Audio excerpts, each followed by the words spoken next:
Hey there film fans! Today I'm going to talk to you about Deadpool. The plot revolves around Wade Wilson, who's a hitman who, as things start to turn around for him and start to work out and he finds a lovely prostitute with whom to stay with forever, he finds out he's got terminal cancer. He's then offered a treatment for his cancer which will give him superhero powers. They give him the superhero powers, but they also give him a very Hollywoodified, horrific disfigurement where he still kind of looks quite hot, but a bit like a testicle. My day job is writing about advertising, and everyone's talking about the advertising for this film and how incredibly creative it was.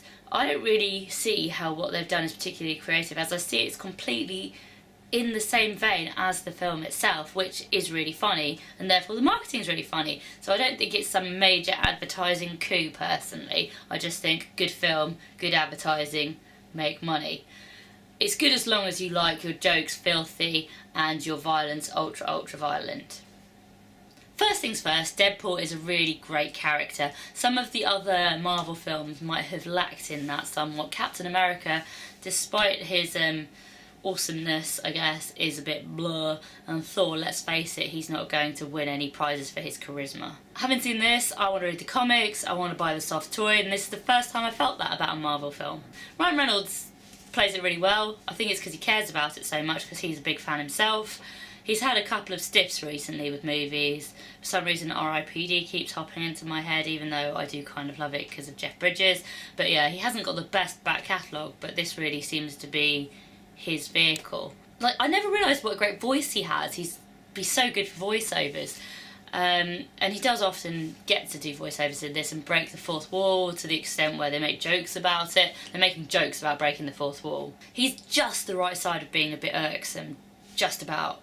But I think that's kind of how it works, that he's so close to being irritating, but not quite, which makes it good. The only problem with having this one incredibly charismatic lead character is that the other characters suffer, and they have to be, I guess, a bit bland to let him stand out, but it is noticeable that the other characters are a bit one-dimensional.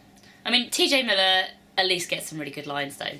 It's a really funny film. It takes the piss out of the superhero genre, but it's reverential still, which is the best way to take the piss, because you've got to be lovingly doing it.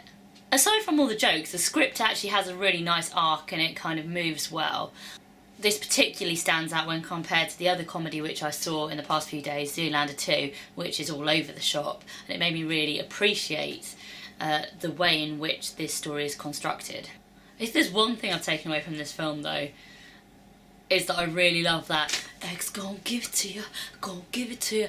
I'm not a hip hop kind of gal really, but that track is just perfectly placed and it really makes me appreciate it. It's just generally a really good soundtrack. They use Mr. Sandman really nicely over some stock violence. Reminds me a little bit of Tarantino, but probably executed slightly better.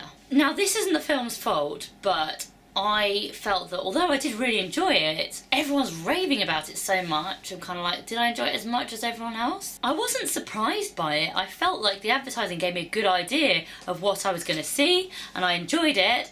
And it ticked all the boxes I expected it to tick. But I didn't think it was some massive surprise like some people are saying it was. But what did you guys think? Let me know in the comments, and don't forget to subscribe to my channel.